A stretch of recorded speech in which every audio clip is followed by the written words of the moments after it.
Olivier Cadic, Monsieur le Consul Général, Mesdames et Messieurs les consuls honoraires ici présents, et merci de votre présence. Mesdames et Messieurs, c'est un grand plaisir pour mon épouse et moi-même de vous accueillir ce soir à la résidence de France pour la remise d'insigne de Chevalier de l'Ordre du Mérite à Olivier Cadic, conseiller élu à l'Assemblée des Français de l'étranger, président de l'Union des Français de l'étranger pour la Grande-Bretagne. C'est toujours un moment solennel que la remise de cette haute distinction de la République française, créée par le général de Gaulle et qui récompense les mérites distingués que son récipiendaire a rendus à la nation française. L'entrée dans ce prestigieux ordre national marque une étape majeure dans la vie d'un Français. Et pour un Français établi de longue date à l'étranger, c'est aussi une marque du lien indéfectible qui le lie à notre patrie. Ce soir, la République française, mon cher Olivier, par mon intermédiaire, souhaite rendre hommage à votre parcours brillant, à ces qualités professionnelles et personnelles remarquables que vous avez mises au service de la communauté française du Royaume-Uni, de vos entreprises et au-delà de notre pays. Et avant de vous remettre vos insignes, permettez-moi de retracer ce parcours à la fois riche et atypique. Vous êtes, je peux m'autoriser cet anglicisme comme nous sommes au Royaume-Uni, un parfait exemple de self-made man, un entrepreneur dont le succès n'a d'égal que le mérite. Né en 1962 d'un père breton de la région de l'Orient, sans doute une caractéristique liée à votre ténacité, d'une mère pied noir, tout vous destiné à partir à l'aventure outre-mer. Autodidacte par choix, après un baccalauréat informatique et quelques mois d'études interrompues en droit des affaires à l'Université de Paris 1, vous décidez de vous lancer dans la vie professionnelle. À 19 ans, vous allez entrer dans un bureau d'études d'une société d'électronique qui est un secteur alors en plein essor. De 1980 à 1982, opérateur de saisie en dessin assisté par ordinateur, vous acquérez très vite un large savoir-faire dans 2 PME d'électronique. Et l'idée de créer votre propre entreprise a déjà germé dans votre esprit entrepreneurial. Mais où trouver un financement pour créer une entreprise lorsqu'on a 20 ans en France au début des années 80 ? C'était une période effectivement complexe. Vous n'avez pas la chance, vous, de bénéficier d'un business angel, autre anglicisme autorisé exceptionnellement ce soir, comme vous le serez vous-même plus tard.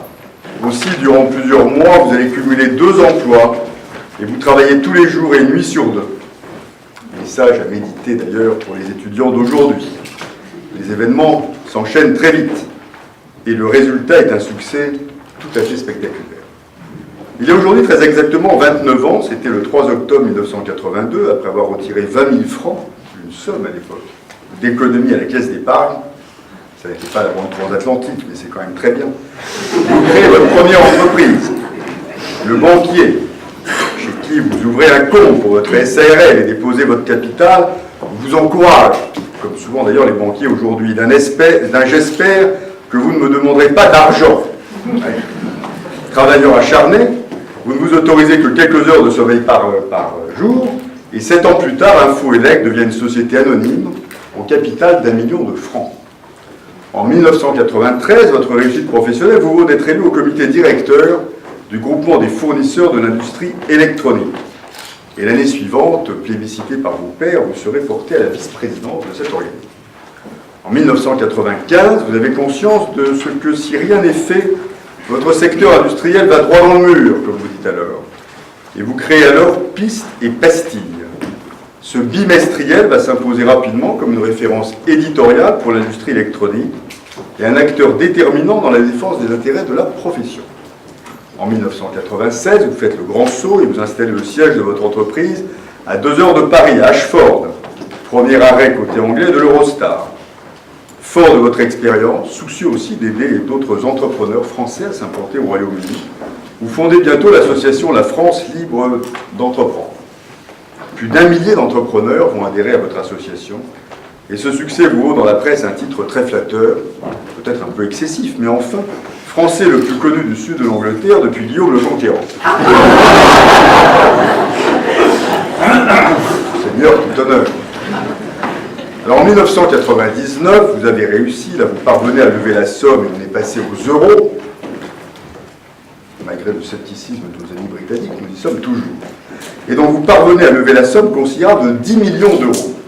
auprès de prestigieux fonds de capital risque, et vous créez une société qui s'appelle PCB007.com, inspirée par James Bond, la première place de marché mondial sur Internet du circuit imprimé. En 2003, conscient que l'électronique réserve ses meilleures opportunités de croissance à l'Asie, vous cédez tour à tour toutes vos activités dans ce domaine en l'espace de 2 ans. Et à 41 ans, vous vous lancez alors dans une deuxième vie professionnelle. Vous vous engagez dans une nouvelle entreprise qui vous permet d'allier 2 passions, entreprendre et le 9e art. C'est ainsi qu'avec Cinebook, votre société d'édition, vous décidez en 2005 de promouvoir la bande dessinée franco-belge au Royaume-Uni et aux États-Unis. Votre défi est de faire exister les auteurs français et belges sur des marchés dominés par les comics américains et les horribles mangas japonais. Enfin, j'espère que certains d'entre vous adorent ça, mais moi non. Aujourd'hui, Cinebook est le premier acheteur de droits de bande dessinée dessinée franco-belge et a publié en 3 ans 2 fois plus de Lucky Luke en anglais que ce qui avait été fait en 50 ans. C'est un chiffre à méditer. Vous avez même scénarisé une trilogie en bande dessinée consacrée à la vie de la reine Margot, symbole à vos yeux de la libération de la femme. Ça se discute, mais c'est votre choix. Cet ouvrage a reçu les palmes de Phébus, prix du jury des Journées du livre d'Orthez en 2008.